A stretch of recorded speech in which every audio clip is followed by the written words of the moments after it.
ரத்தினவாணி சமுதாய வானொலி வழங்கும்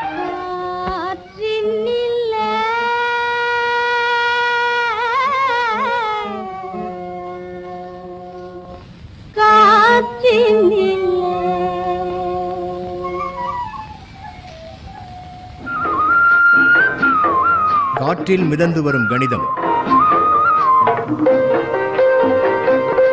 காற்றில் மிதந்து வரும் கணிதம் இந்திய அரசு அறிவியல் மற்றும் தொழில்நுட்பத்துறையின் ஓர் அங்கமான தேசிய அறிவியல் மற்றும் தொழில்நுட்ப தொடர்பியல் குழுமத்தின் ஆக்கம் ஊக்கம் ஆதரவுடன் ரத்தினவாணி சமுதாய வானொலி தயாரித்து வழங்கும் காற்றில் மிதந்து வரும் கணிதம்.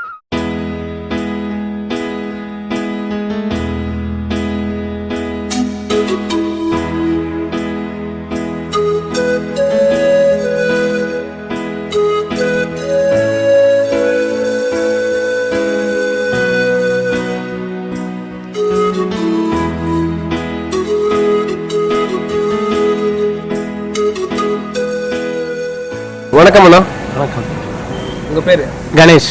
கணேஷ். எத்தனை வருஷமா இந்த கம்பெனியில் ஒர்க் பண்ணுறீங்க? 4 வருஷமாக இருக்குது. 4 வருஷமாக ஒர்க் பண்ணுறாங்க. என்ன ஒர்க் பண்ணுறீங்கண்ணா? ப்ரொடக்ஷன் இன்சார்ஜ் ஒர்க் பண்ணி. ப்ரொடக்ஷன் இன்சார்ஜ்னா நீங்கள் என்ன அசைன்மெண்ட் மட்டும் ஒர்க்கா நீங்களே மேனுஃபேக்சரிங்? என்ன மாதிரியான டூல்ஸ் மேனுஃபேக்சர் பண்ணுறீங்கண்ணா? டூல்ஸ்னு பம்ப்ஸ், இண்டஸ்ட்ரியல் பம்ப்ஸ். ஸோ நீங்கள் வந்து இன்சார்ஜா இல்லை டேரெக்டாக உள்ள handle full total production handling. உங்கள் சேலரி என்ன இதுண்ணா? 14 per month. ஓகேண்ணா. மேரிடா அன்மேரிடா? மேரிட். சொந்த ஊர்ண்ணா? சொந்த ஊர் மேங்களூர். ஓகே, சூப்பர்ண்ணா. இப்போ ரத்னவாணி பற்றி கேள்விப்பட்டிருக்கீங்களா? கேள்விப்பட்டிருக்கீங்களா? தெரியும். ஸோ இதில் பார்த்தீங்கன்னா இந்த பகுதி வந்து காற்றில் மிதந்து கணிதம். ஸோ கணிதம்ங்கிறது நம்மளுக்கு தெரிஞ்ச விஷயம். நம்ம வாழ்க்கையில் எல்லா பகுதியும் கணிதம் வருது. ஸோ அப்படிங்கும்போது உங்கள் வாழ்க்கையில் கணிதம் அது முக்கிய பங்கு என்னன்னு நம்ம பேசி தெரிஞ்சுக்கலாம். ஓகே. இப்போ பார்த்தீங்கன்னா நம்ம கணேசனா வந்து கேட்டிருக்காரு, பெரிய எண்கள் வரும்போது கூட்டுறது கழிக்கிறதுலாம் வந்து கொஞ்சம் கஷ்டமாக இருக்குது. ஸோ அப்படிங்கும்போது எப்படி ஈஸியாக கூட்டலாம், எப்படி ஈஸியாக கழித்தல் செய்யலாம் அப்படிங்கிறத கேட்டிருக்காரு. இப்போது நம்ம உதாரணமாக பார்க்கலாம். இப்போ பார்த்துட்டிங்கன்னா ஒரு எக்ஸாம்பிள் போடுறேன். இப்போ பார்த்துட்டிங்கன்னா ஒரு நம்பர் இருக்குது 3340, அப்புறம் இன்னொன்று 4500.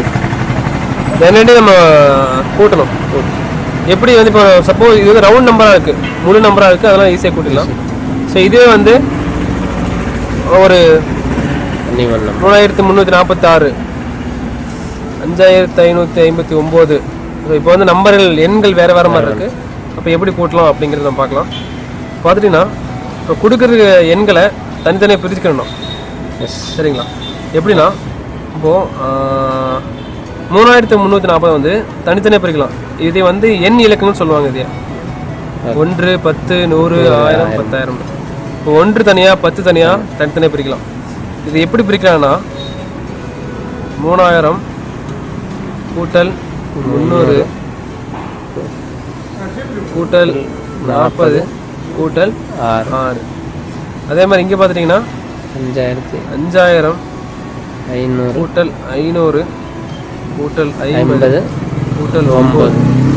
இந்த மாதிரி பிரிக்கலாங்கண்ணா. இப்போ வந்து உங்களுக்கு கூட்டுறதுக்கு கொஞ்சம் எளிமையாக இருக்கும். இப்போ பார்த்தீங்கன்னா 3000 கூட்டல் 5000 8000 கூட்டல் 800 கூட்டல் 90 கூட்டல் 15. இப்போ இது உங்களுக்கு கூட்டும்போது உங்களுக்கு எளிமையாக இருக்கும். 8000 + 800 8800 கூட்டல் 90 + 15 105. ஸோ இதே மறுபடியும் நீங்கள் கூட்டினீங்கன்னா 8905. ஸோ இப்படிங்கும்போது பெரிய நம்பரை ஈஸியாக கூட்டிக்கலாம். அதாவது நம்ம 2 வகை இருக்கிற நம்ம எண்கள், முழு எண்கள், அப்புறம் வந்து எண்கள் மாறி வரும். ஸோ இது வந்து 4 டிஜிட் அப்படிங்கும் போது இந்த மாதிரி. இதுவே 5 இலக்க எண்கள் 6 இலக்க எண்கள் போகும்போது கூட்டல் வந்து இன்னும் கடினமாக இருக்கும். அப்படிங்கும்போது இப்படி எண்களை வந்து பிரித்து போட்டு நம்ம கூட்டினோம்னா இன்னும் எளிதாக இருக்கும், எளிதாக போட முடியும். அப்புறம் அதே மாதிரி தான்ண்ணா கழித்தலும் அதே மாதிரி தான். இப்போது அதே நம்பர் பார்த்துட்டிங்கன்னா 5559 3346 அப்படிங்கிற எண்ணெய் கழிச்சா என்ன வரும்? இப்போ நார்மலாக நம்ம போடுவோம் 9லேருந்து 6 போச்சுன்னா 3, 5லேருந்து 4 போச்சுன்னா 1, 2, 2113 தான் விடைங்க நம்மளுக்கு தெரியும். பட் ஒரு கணக்கு படிக்காதவர் இது வந்து எப்படி தீர்ப்பார் அப்படிங்க பார்த்தீங்கன்னா, இது எப்படி பிரிக்கலாம்னா மேலே பார்த்த மாதிரியே தான் 5000 500 500 50 50 9 கீழே பார்த்தீங்கன்னா 3000 300 300 40 6. ஸோ இப்போ இது வந்து கழிக்கிறதுக்கு உங்களுக்கு ஒரு எளிமையான வகை இருக்கு. 9லேருந்து 6 போச்சுன்னா 3 10 இதில் 200 இதில் பார்த்தீங்கன்னா 2000. இப்போ இந்த வந்து இந்த கழித்து வர வேலையை வந்து நீங்கள் கூட்டிக்கணும். 2000 2200 ப்ளஸ் 13. ஸோ 2213 இதுதான் அந்த விடையும். ஸோ ரெண்டுமே ஒரே விடை தான். ஸோ இதான் வந்து நம்ம பார்த்தது. அதாவது பெரிய எண்களை இப்போ வந்தால் எப்படி கூட்டுறது, சின்ன எண்கள் வந்தால் எப்படி கூட்டலாம் அப்படிங்கிறது நம்ம பார்த்துருக்கோம். இது இல்லாமல் கணிதத்தில் உங்களுக்கு ஏதாவது தெரிஞ்சுக்கணும்னு விருப்பம் இருக்கா? உங்களுக்கு ஏதாவது தெரியாமல் இருக்கா? தெரியாமன்னா எதுனாலும் இப்போ வந்து ஒரு பேங்க் போவீங்க, எவ்வளோ இன்ட்ரெஸ்ட் ரேட்டு, எப்படி இன்ட்ரெஸ்ட் கால்குலேட் பண்ணுறாங்க? இன்ட்ரெஸ்ட் ரேட் தான் கால்குலேட் பண்ணுறது கொஞ்சம் அந்த டைமில், அதுக்கப்புறம் இது பண்ணல, அந்த டைமில் கொஞ்சம் ஈஸியாக கால்குலேட் பண்ணுற மாதிரி. இப்போ பார்த்தீங்கன்னா வட்டி விகிதத்தில் 2 வகை இருக்கணும். ஒன்று வந்து எளிய வட்டின்னு சொல்லுவாங்க, இன்னொன்று வந்து கூட்டு வட்டி. இதெல்லாம் இது வந்து ஒரு முறைப்படுத்தப்பட்ட வகைகள், எளிய வட்டி கூட்டு வட்டிங்கிறது. இன்னும் நிறைய சொல்லுவாங்க இந்த மீட்டர் வட்டி, கரண்ட் வட்டி, அது வந்து புழக்கத்தில் இருக்காது. பட் ஆனால் வந்து அது முறை இல்லாதது, இன்அஃபிஷியல்ஸ். இதில் பார்த்தீங்கன்னா எளிய வட்டியில் பார்த்தீங்கன்னா நீங்கள் ஒரு தொகையை வாங்குவீங்க, அந்த தொகைக்குண்டான வட்டி வந்து உங்களோட மொத்த கால டைமுக்கும் ஒரே மாதிரி தான் இருக்கும். இப்போ நீங்கள் 10,000 ரூபாய் வாங்குறீங்கன்னா அந்த 10,000 ரூபாய்க்கான 10% வட்டி எவ்வளோ வரும்? 10%ங்கிறது 1000 ரூபா. சரிங்களா? இந்த 1000 ரூபாய் தான் நீங்கள் இது வந்து நீங்கள் 10 வருஷம், ஒரு வருஷத்துக்கு சில செலுத்துறீங்க. ஒரு வருஷங்கிறது 12 மாதம். அந்த 12 மாதத்துக்கும் நீங்கள் 1000 ரூபாய் செலுத்துவீங்க. அப்போ நீங்கள் மொத்தமாக ஒரு வருஷம் கடைசியில் மொத்த தொகை வந்து 1,12,000 ரூபா இருக்கும். இதுதான் வந்து எளிய வட்டி. இதில் பார்த்துட்டீங்கன்னா உங்களுக்கு மாதம் 1000 ரூபாய்ங்கிறது ஒரு மாறாத ஒன்று, மாதம் மாதம் ஒரே அமௌண்ட் செலுத்துவீங்க. பட் ஆனால் கூட்டு வட்டிங்கிறது என்னென்னா ஒரு மாதத்தில் செலுத்துகிற வட்டிங்கிறது அடுத்த மாதம் அந்த உங்களோட முதல்ல ஆட் ஆகிக்கும். இப்போ பார்த்தீங்கன்னா 10,000ங்கிறது உங்கள் முதல், அதில் வந்து வட்டிங்கிறது 1000 ரூபா. ஸோ அப்போது 2வது மாதத்துக்கு இன்ட்ரெஸ்ட் கனெக்ட் பண்ணும்போது அதே 11,000 எடுத்துக்குவாங்க. ஸோ அதுக்கு 10%. அப்படிங்கும்போது 1100. ஸோ மறுபடியும் 3ஆம் மாதத்துக்கு போகும்போது 10,000 கூட இந்த 1100 கூட்டிக்குவாங்க. அப்போ 11,100. மறுபடியும் அதுக்கு 10%. ஸோ அப்படிங்கும்போது 1110. ஸோ இப்போ வந்து ஒவ்வொரு மாதமும் அதோட வட்டி வீதம் வந்து ஆட் ஆகிட்டு குமுலேட்டிவாக ஆட் ஆகிட்டு இருக்கும். இதுக்கு பேர் தான் கூட்டு வட்டிங்கண்ணா. ஸோ இது வந்து மேக்ஸிமம் வந்து எளிய வட்டி தான் எல்லா பக்கம் பயன்படுத்துகிறாங்க பேங்க்லலாம். கூட்டு வட்டிங்கிறது எப்போ பயன்படுத்துகிறாங்கன்னா இந்த ஷேர் மார்க்கெட், தொழில் கூடங்கள் அந்த மாதிரி இடத்துல கூட்டு வட்டி பயன்படுத்துகிறாங்க. எளிய வட்டி வந்து இப்போ பார்த்தீங்கன்னா உங்களுக்கு ஒவ்வொரு பேங்க்லேருந்து ஒவ்வொரு பேங்க் வந்து மாறும். வந்து ப்ரைவேட் பேங்க்கில் ஒரு மாதிரி இருக்கும், கவர்மெண்ட் பேங்க்கில் ஒரு, நேஷனலைஸ்ட் பேங்க்கில் ஒரு மாதிரி இருக்கும். இதான எளிய வட்டிக்கும் கூட்டு வட்டிக்கும் வித்தியாசம், கால்குலேஷன் மெத்தட்.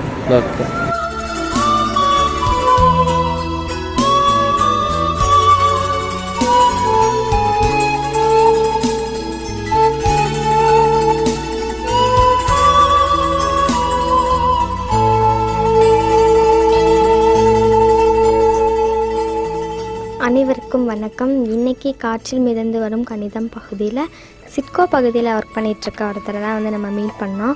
அவர் யாருன்னு பார்த்தீங்கன்னா மிஸ்டர் கணேஷ், திரு கணேஷ். அவர் தான் வந்து நம்ம மீட் பண்ணோம். அவர் வந்து ஒரு கம்பெனியில் வந்து மேனுஃபேக்சரிங் கம்பெனியில் ப்ரொடக்ஷன் இன்சார்ஜாக வந்து ஒர்க் பண்ணிகிட்ருக்காரு.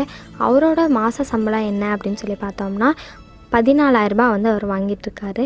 மாதம் வந்து 14,000 சம்பளம் வாங்குறாரு. ப்ரொடக்ஷன் இன்சார்ஜாக வந்து இருக்கார். மேனுஃபேக்சரிங் கம்பெனியில் வந்து ஒர்க் பண்ணிகிட்ருக்காரு. இவர் எவ்வளோ வருஷமாக அந்த கம்பெனியில் ஒர்க் பண்ணுறாருன்னு பார்த்தீங்கன்னா 4 வருஷமாக வந்து ஒர்க் பண்ணிகிட்ருக்காரு. அதோட வந்து பார்த்திங்கன்னா இவருக்கு வந்து கல்யாணம் ஆயிடுச்சு. இவர் வந்து பெங்களூர்லேருந்து சிட்கோ, பெங்களூரில் இருந்து அவரோட நேட்டிவ் பிளேஸ் வந்து பெங்களூர்லேருந்து இப்போ இங்கே வந்து சிட்கோவில் வந்து ஒர்க் பண்ணிகிட்ருக்காங்க. இவருக்கு எல்லாருக்குமே வந்து கணக்கில் நம்ம எல்லாருமே வந்து ஜீனியஸ் அப்படின்னு சொல்ல முடியாது.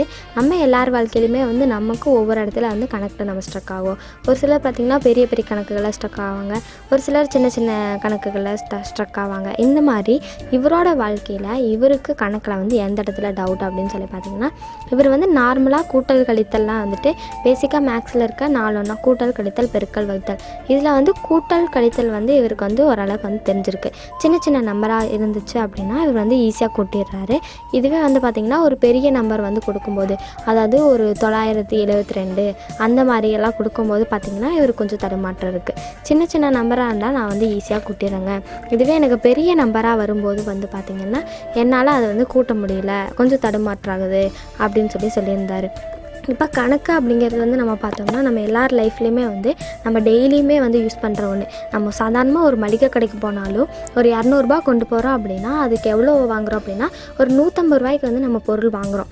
அது இதுன்னு சொல்லிட்டு அரிசி காய்கறி ஜாமான்கள்லாம் வந்து ஒரு 150 ரூபாய்க்கு வந்து நம்ம வாங்குகிறோன்னா மீதி வந்து பார்த்திங்கன்னா எவ்வளோ வரும்? அப்போ 200 கழித்தல் 150 வந்து 50 அப்படிங்கிறது வந்து நமக்கு தெரிஞ்சிருக்கணும். அப்போ தெரிஞ்சிருந்தால் தான் மீதி 50 ரூபா வரும் அப்படின்னு சொல்லிட்டு அவங்க திடீர்னு பார்த்திங்கன்னா ஒரு சில நேரம் வந்துட்டு 40 ரூபா வந்து தெரியாமல் கொடுத்துட்டாங்க அப்படின்னா அவங்க வந்து கேர்லெஸ்னால் 40 ரூபா கொடுத்துட்டாங்கன்னா நம்ம வந்து 10 ரூபா திருப்பி கேட்கணும் அப்படின்னா நம்ம கணக்கு வந்து தெரிஞ்சிருக்கணும். சாதாரணமாக கூட்டல் கணக்கு வந்து நமக்கு தெரிஞ்சிருந்துச்சுனாலே நம்ம வந்து மளிகை கடையில் ஏமாறாமல் இருக்கலாம். இதே மாதிரி வந்து பார்த்திங்கன்னா ஒரு பஸ்ஸில் வந்து நம்ம போகிறோம் அப்படின்னா ஒரு 2 ஸ்டாப்புக்கு போகிறோன்னா ஒரு 2 ஸ்டாப் இங்கேருந்து ஏறி ஒரு 2 ஸ்டாப் தள்ளி நம்ம இறங்கணும்னா டிக்கெட் வந்து ஒரு 4 ரூபா அப்படின்னா நம்ம ஒரு 10 ரூபா கொடுத்து 4 ரூபா டிக்கெட் ஒன்று வாங்குகிறோம் அப்படின்னா மீதி 5 ரூபா மட்டும் கொடுத்தாங்கன்னா அந்த மீதி 1 ரூபாயை வந்து நம்ம கேட்கணும் அப்படின்னா நமக்கு வந்து கணக்கு தெரிஞ்சிருக்கணும். கணக்கு வந்து நமக்கு தெரிஞ்சிருச்சுன்னா வைங்களேன், நம்ம வந்து என்னப்பா 4 ரூபா தானே டிக்கெட்டு, நீ என்ன 1 ரூபா திருப்பி தரல அப்படின்னு சொல்லிட்டு நம்ம கேட்டோம் அப்படின்னா அவங்க வந்து கொடுத்துருவாங்க. ஒரு சில நேரம் அவங்க தெரியாமல் மறந்து போய் கொடுக்காம விட்டுருப்பாங்க. ஒரு சில நேரம் பார்த்திங்கன்னா 1 ரூபா தானே அப்படின்னு சொல்லிட்டு விட்டுருவாங்க. அப்போ வந்து நம்ம அதை திருப்பி கேட்கணும் அப்படின்னா நமக்கு வந்து கணக்கு தெரிஞ்சிருந்துச்சுன்னா வைங்களேன், நம்ம வந்து ஈஸியாக யாருக்கிட்டையும் ஏமாறாமல் நம்ம இருக்கணும். அப்படின்னா இப்போ வந்து எல்லாருமே செல்ஃபிஷாக தான் இருக்காங்க மோஸ்ட்லி. அப்போ நம்ம ஏமாறக்கூடாது அப்படின்னா நீங்கள் கணக்கு வந்து உங்களோட லைஃப்பில் கண்டிப்பாக தெரிஞ்சு வச்சுருந்தீங்கன்னா நீங்கள் வந்து நீங்கள் வந்து யாருக்கிட்ட இருந்தும் ஏமாறாமல் நம்மளை நாம் வந்து பாதுகாத்துக்க முடியும். இவர் வந்து சின்ன சின்ன கணக்குகள்லாம் வந்துட்டு போட்டுருவேன், ஆனால் பெரிய கணக்குகள் அப்படின்னு சொல்லிட்டு வரும்போது தான் வந்து அதாவது இந்த வட்டி கணக்கு அப்படிங்கும்போது தான் வந்து எனக்கு வந்து கொஞ்சம் தடுமாற்றம் இருக்குது. அது மட்டும் இல்லாமல் பேங்க்கில் வந்து வட்டி எப்படி கால்குலேட் பண்ணுறாங்க அப்படிங்கிறதெல்லாம் எனக்கு தெரியாது அப்படின்னு சொல்லியிருந்தார். இப்போ பேங்க்கில் பார்த்தோம்னா நிறைய அக்கௌண்ட் இருக்குது. என்னென்ன அக்கௌண்ட் அப்படின்னு சொல்லி பார்த்தீங்கன்னா எஸ்பி அக்கௌண்ட் இருக்குது, ஆர்டி அக்கௌண்ட் இருக்குது, டெபாசிட் அக்கௌண்ட் இருக்குது. இந்த மாதிரி நிறைய அக்கௌண்ட் வந்து பேங்க்கில் இருக்குங்க. இப்போ எஸ்பி அக்கௌண்ட் அப்படின்னு எடுத்துக்கும் போது அதோட ட்ரான்சாக்ஷன் என்னென்னா நம்ம நார்மலாக வந்து எவ்வளோ அமௌண்ட் போட்டுக்கலாம், எப்போ வேணாலும் போட்டுக்கலாம், எவ்வளோ வேணாலும் எடுத்துக்கலாம். நம்ம அமௌண்ட் எவ்வளோ இருக்கோ அதுக்குள்ளே நம்ம எவ்வளோ வேணாலும் எடுத்துக்கலாம், எப்போ வேணாலும் எடுத்துக்கலாம். இது வந்து எஸ்பி அக்கௌண்ட். இதில் வந்து வட்டி கால்குலேட் பண்ணுவாங்க. எல்லா அக்கௌண்ட்லேயுமே வட்டி வந்து இருக்கும். இந்த எஸ்பி அக்கௌண்ட்டில் வந்து எப்படி வட்டி கால்குலேட் பண்ணுவாங்கன்னு பார்த்தீங்கன்னா நம்ம வந்து ஒரு மாதத்துக்கு ஒரு 4 தடவை இல்லைனா 5 தடவை நம்ம வந்து ஒரு மாதத்துக்கு ஒரு 4 தடவை இல்லைனா ஒரு 5 தடவை வந்துட்டு ட்ரான்சாக்ஷன் பண்ணியிருக்கோம் அப்படின்னா அதை பொறுத்து தான் வந்து வட்டி வந்து கால்குலேட் பண்ணுவாங்க பேங்க்கில். அதாவது எஸ்பி அக்கௌண்ட்டில் வந்து நம்ம எவ்வளோ தடவை ட்ரான்சாக்ஷன் பண்ணியிருக்கோமோ அந்த ட்ரான்சாக்ஷனை பொறுத்து நம்ம அசல் வந்து அதில் எவ்வளோ இருக்கோ அதை ரெண்டையும் கம்பேர் பண்ணி அது மூலயமா தான் வந்து நமக்கு வட்டி கால்குலேட் பண்ணி நமக்கு வந்து போடுவாங்க. அசல் கூட சேர்த்து வட்டி வந்து போடுவாங்க. அதுவே வந்து ஆர்டி அக்கௌண்ட் அப்படின்னு சொல்லி எடுத்துக்கும் போது ஒரே வாரத்தில் ஆர்டி அக்கௌண்ட் அப்படின்னா என்ன அப்படின்னு சொல்லணும்னா ஃபிக்ஸ்டு அப்படின்னு சொல்லி நம்ம வச்சுக்கலாம். இப்போ ஆர்டி அக்கௌண்ட் அப்படிங்கிறது என்னென்னு பார்த்தீங்கன்னா இப்போ வந்து இவர் வந்து மாதம் பார்த்தீங்கன்னா 14,000 ரூபாய் சம்பளம் வாங்குறாரு. அதில் வந்து ஒரு ஃபேமிலி பட்ஜெட் ஃபேமிலிக்காக ஒரு 8,000 ரூபாய் அப்படின்னா மீதி எவ்வளோ இருக்கும், ஒரு 6,000 ரூபாய் வந்து இருக்கும். அந்த 6,000 ரூபாயில் குழந்தைங்க ஃபீஸ் கட்டுறது அதுக்கெல்லாம் சேர்ந்து ஒரு 4,000 ரூபாய் போச்சுன்னா மீதி எவ்வளோ இருக்கும், ஒரு 2,000 ரூபாய் வந்து இருக்கும். அந்த 2,000த்துலேயும் வந்து ஒரு 1,000 ரூபாய் மற்ற செலவுகளுக்காக இவர் வந்து பார்த்திங்கன்னா இங்கே ரூம் எடுத்திருப்பார், ஒரு சொந்த வீடாக அதெல்லாம் தெரியல, ரூம் எடுத்திருந்தாருன்னா அதுக்கு வாடகை கொடுக்கணும், இது எல்லாத்தையும் சேர்த்து கடைசியில் ஒரு 1,000 ரூபாய் மட்டும்தான் இவர் கையில் மீதி. மாதம் ஒரு 1000 ரூபாய் எப்படியாவது என் கையில் மீதி இருக்கும். மற்ற எவ்வளோ காசு செலவானாலும் சரி ஒரு 1000 ரூபாய் மட்டும் கடைசியில் என் கையில் இருக்கும். ஆனால் அதுவே ஒரு 15ஆம் தேதி ஒரு 1ஆம் தேதி பார்த்திங்கன்னா எல்லா செலவுகளும் முடிஞ்சு 2ஆம் தேதி அன்றைக்கி எனக்கு 1000 ரூபாய் என் கையில் இருக்கும். மீதி காசெல்லாம் எனக்கு காணாமல் போயிடும். எல்லாத்துக்கும் செலவுகள் அது இதுன்னு சொல்லிட்டு போயிடும். இதுவே ஒரு 15ஆம் தேதி வரும்போது பார்த்திங்கன்னா அந்த 1000 ரூபாயும் காணாமல் போகும். அது எப்படி போகுது, என்ன நான் செலவு பண்ணேன் அப்படிங்கிறது எனக்கே தெரில. அந்த மாதிரி ஒரு சில பேர் இருப்பாங்க. இப்போ பார்த்திங்கன்னா இவருக்கு ஒரு 1000 ரூபாய் வந்து மாதம் மாதம் மிச்சமாகுதுன்னா அதை வந்து இவர் ஆர்டி அக்கௌண்ட்டில் போட்டு வைக்கலாம். இப்போ மாதம் மாதம் பார்த்திங்கன்னா ஒரு 1000 ரூபாய் நம்ம போடும்போது ஒரு 2 வருஷம் அவர் போட்டார் அப்படின்னா 2 வருஷத்தில் ஒரு பெரிய நல்ல அமௌண்ட் வந்து நம்ம கையில் கிடைக்கும். அது வந்து அந்த அமௌண்ட் வந்து பார்த்திங்கன்னா நமக்கு ரொம்பவே யூஸ்ஃபுல்லாக இருக்கும்.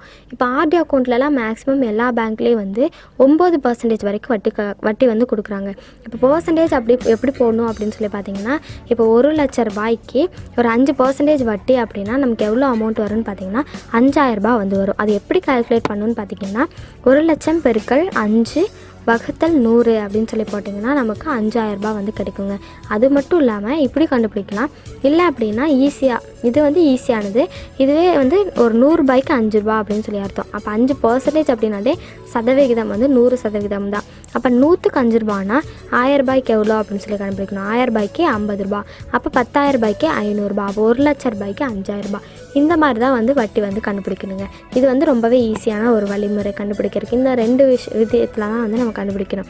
இந்த மாதிரி 2 இதில் தான் வந்து நம்ம கண்டுபிடிக்கணும். பேங்க்கில் வந்து இதே மாதிரி 1 லட்ச ரூபாய் அப்படின்னா அதுக்கு 5% வட்டி வந்து நீங்கள் மாதம் மாதம் பே பண்ணோம் அப்படின்னா அவங்க எவ்வளோ அமௌண்ட் அப்படிங்கிறத சொல்லிடுவாங்க. நம்ம போய் மாதம் மாதம் பே பண்ணிட்டு வந்துடுவோம். ஆனால் அது எப்படி அவங்க கண்டுபிடிக்கிறாங்க அப்படிங்கிறது வந்து நமக்கு தெரியாது. நிறைய பேருக்கு வந்து பேங்க் வட்டி கணக்கு தான் அங்கே தெரியாது. இப்போ அதில் வந்து பார்த்திங்கன்னா 1 லட்சம் பெருக்கல் 5 வகுத்தல் 100 அப்படின்னு சொல்லி போட்டோம் அப்படின்னா 5000 ரூபாய் வந்து வரும். அப்போ நீங்கள் மாதம் மாதம் கட்ட வேண்டிய தொகை என்னன்னு பார்த்தீங்கன்னா 5000 ரூபாய் வந்து மாதம் மாதம் நம்ம பே பண்ண வேண்டியதாக இருக்கும். இப்போ வந்து நம்ம அடுத்ததாக வந்து பார்த்தோம் அப்படின்னா ஆர்டி அக்கௌண்ட் சொன்னேன், எஸ்பி அக்கௌண்ட் சொன்னேன். இன்னொரு அக்கௌண்ட் என்னென்னு பார்த்தீங்கன்னா டெபாசிட். இப்போ டெபாசிட் அப்படிங்கிறது வந்து இப்போ வீட்டிலலாம் பார்த்திங்கன்னா மோஸ்ட்லி நம்ம அம்மாக்கெல்லாம் வந்துட்டு சீட்டு போடுவாங்க. இப்போ சீட்டு போட்டு 2 வருஷம் வந்து 1 லட்ச ரூபாய் சீட்டு போட்டாங்கன்னா அந்த 2 வருஷம் கழித்து 1 லட்ச ரூபாய் வந்து தொகை வந்து நம்ம கையில் கிடைக்கும். அப்போ அந்த நேரத்தில் அந்த சுச்சுவேஷனில் அந்த 1 லட்ச ரூபாய் நமக்கு தேவையில்லை. ஒரு வருஷம் கழித்து அந்த மாதிரி தான் தேவை அப்படின்னா அந்த அமௌண்ட்டை வந்து நம்ம சேஃபாக வச்சுக்கணும் அப்படின்னா நம்ம டெபாசிட் பண்ணலாம் பேங்க்கில். இப்போ அந்த 1 லட்ச ரூபாய் டெபாசிட் பண்ணோம்னா அதுக்கு தகுந்த மாதிரி வட்டி வந்து நம்ம பேங்க்கில் வந்து போடுவாங்க. அது போடும்போது அந்த 1 வருஷம் கழித்து நம்ம அசல் கூட அந்த வட்டி தொகையும் சேர்ந்து வரும்போது அது வந்து ஒரு நல்ல அமௌண்ட்டாகவும் இருக்கும். அது மட்டும் இல்லாமல் நம்ம பணத்தையும் நம்ம 1 வருஷம் சேஃபாக வச்சுருந்தோம் அப்படிங்கிற மாதிரி ஒரு நல்லாயிருக்கும். இப்போ அதுக்கு வந்து பார்த்திங்கன்னா டெபாசிட் அப்படிங்கிற அக்கௌண்ட் வந்து யூஸ் ஆகுது. இப்போ பேங்க்கில் அது மட்டும் இல்லாமல் மேஜர் மைனர் அப்படின்னு சொல்லி 2 அக்கௌண்ட் இருக்குதுங்க. அது வந்து பார்த்திங்கன்னா இப்போ மைனர் அப்படின்னாலே என்ன நமக்கு தெரியும், 18 வயசு கீழே இருக்கவங்கள தான் மைனர் அப்படின்னு சொல்லுவோம்.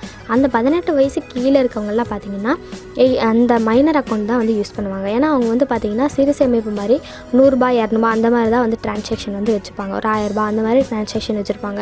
இதுவே வந்து ஒரு 18 இயர்ஸ்க்கு மேலே இருக்கவங்க பார்த்திங்கன்னா பிஸ்னஸ் பண்ணுறவங்கலாம் பார்த்தோம்னா 1 கோடி 2 கோடி இந்த மாதிரிலாம் வந்து பேங்க்கில் அமௌண்ட் வந்து அக்கௌண்ட்டில் வந்து வச்சுருப்பாங்க. அதனால தான் வந்து மேஜர் அக்கௌண்ட் தனியாக மைனர் அக்கௌண்ட் தனியாக, 18 இயர்ஸ் கீழே இருக்கவங்க தனியாக, 18 இயர்ஸ்க்கு மேலே இருக்கவங்க தனியாக அப்படின்னு சொல்லி 2 அக்கௌண்ட் பிரிச்சுப்பாங்க.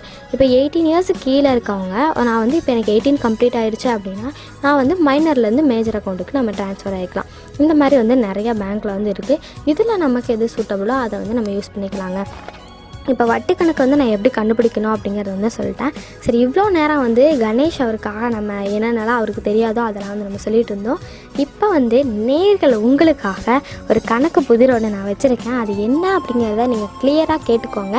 அதுக்கான விடையை வந்து இன்னும் கொஞ்சம் நேரத்தில் நான் சொல்லுவேன், அப்போ கேட்டுக்கோங்க. இப்போ வந்து நீங்கள் இந்த கொஷினை கேட்டுட்டு இதுக்கான விடையை வந்து நீங்கள் கண்டுபிடிச்சிருவீங்க. இன்னும் கொஞ்சம் நேரத்துலேயே இதுக்கான பதிலை வந்து நான் கண்டிப்பாக சொல்லுவேன். என்ன கணக்குன்னு பார்த்தீங்கன்னா, ஒருத்தர் வந்து கடைக்கு போகிறாங்க, 3 பேர் வந்து கடைக்கு போகிறாங்கங்க. அதில் ஒருத்தர் வந்து பார்த்திங்கன்னா 2 saree 4 ஷர்ட் வந்து வாங்குறாங்க. எவ்வளோக்கு வாங்குறாங்கன்னு பார்த்தீங்கன்னா 1600 ரூபாய்க்கு வந்து வாங்குறாங்க. என்ன வாங்குறாங்க? 2 ஷர்ட்டு 2 saree 4 ஷர்ட் வந்து வாங்குறாங்க. 1600 ரூபாய்க்கு வாங்குறாங்க. அதே 1600 ரூபாய்க்கு இன்னொருத்தர் வந்து 1 saree 6 ஷர்ட் வந்து வாங்குறாங்க. ஓகேங்களா? இப்போ வந்து 12 saree வாங்கணும்னா மூணாவது ஒருத்தர் வந்து 12 saree வந்து வாங்குறாரு. அப்போ அவர் வந்து எவ்வளோ அமௌண்ட் கொடுத்துருப்பாரு அப்படிங்கிறதா நீங்கள் கண்டுபிடிக்க வேண்டிய விடை. கொஷினை நல்லா மறுபடியும் கேட்டுக்கோங்க. ஒருத்தர் வந்து 2 saree 4 ஷர்ட் வாங்குறாரு, 1600 ரூபாய்க்கு வாங்குறாரு. ஓகேங்களா? இதே 1600 ரூபாய்க்கு இன்னொருத்தர் வந்து 1 saree 6 ஷர்ட் வந்து வாங்குறாரு. அப்போ 3ஆவதாக இருக்கிறவர் 12 ஷர்ட் வாங்குறாரு. அப்போ அவர் அமௌண்ட் வந்து எவ்வளோ பே பண்ணியிருப்பாரு அப்படிங்கிறது தான் நீங்கள் கண்டுபிடிக்க வேண்டிய விடை. இதை வந்து கிளியராக இந்த கொஷினை நான் சொல்லிட்டேன். நீங்கள் இதுக்கான விடையை வந்துட்டு நல்லா மண்டையை போட்டு யோசித்து கண்டுபிடிச்சி வைங்க. கடைசியில் இதுக்கான விடை கரெக்டாக இல்லையா அப்படிங்கிறத வந்து நான் சொல்கிறேன். அப்போ செக் பண்ணிக்கோங்க. உங்களோட விடை வந்து தப்பாக இருந்துச்சு அப்படின்னா அதுக்கான விளக்கங்களையும் கூடவே நான் கொடுப்பேன். அதை வச்சு உங்களை வந்து நீங்கள் சரிப்படுத்திக்கலாம். இப்போ முயற்சி அப்படிங்கிறது இருந்தால் தான் கண்டிப்பாக அதுக்கான வெற்றி வந்து நமக்கு கிடைக்கும். ஸோ கொஷினை நான் சொல்லிட்டேன், அதுக்கான விடையை நீங்கள் முயற்சி செஞ்சு பாருங்கள். கண்டிப்பாக அதுக்கான ஆன்சர் வந்து உங்களுக்கு கரெக்டாக கிடைக்கும். ஓகேங்களா? இப்போ வந்து நம்ம எல்லார் வாழ்க்கையிலுமே பார்த்திங்கன்னா முயற்சி அப்படிங்கிற ஒன்று இருந்துச்சு அப்படின்னா தான் வந்து நமக்கு வந்து வெற்றி கிடைக்கும். எதையுமே வந்து நம்ம ட்ரை பண்ணோம் அப்படின்னா தான் வந்துட்டு இப்போ இந்த ஒரு தடவை ட்ரை பண்ணுறோமா, அதில் வந்து தோத்துட்டோமா, சரி 2வது தடவை ட்ரை பண்ணுவோம். இந்த மாதிரி ட்ரை பண்ண தான் பார்த்திங்கன்னா நமக்கு வந்து வெற்றி வந்து கிடைக்கும். நிறைய எக்ஸ்பீரியன்ஸ் வந்து பார்த்திங்கன்னா நமக்கு அதுலேருந்து கிடைக்கும். அப்போ எந்த விஷயமா இருந்தாலும் நம்ம ட்ரை பண்ணணும். அதே மாதிரி தான் வந்து கணக்கு அப்படிங்கிறது வந்து நிறைய பேர் வந்து பார்த்திங்கன்னா ரொம்ப கஷ்டமான விஷயம், ஐயோ கணக்கு அப்படின்னு சொல்லி பயப்படுவாங்க.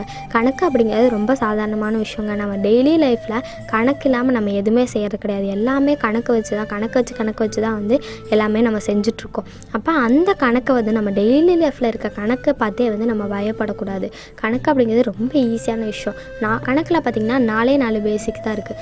கூட்டல், கழித்தல், பெருக்கல், வகுத்தல், இந்த மாதிரி 4 தாங்க இருக்குது. இதை மட்டும் நம்ம ஈஸியாக தெரிஞ்சு வச்சிட்டோம் அப்படின்னா கூட்டல் அப்படிங்கிறது ரொம்ப பெரிய விஷயம்லாம் கிடையாதுங்க, ரொம்ப ஈஸியான விஷயம்தான். இப்போ 10 கூட்டல் 10 எவ்வளோனா 10 கூட்டினோம்னா 20 அப்படிங்கிறது நம்ம தெரிஞ்சிருந்தால் போதும்.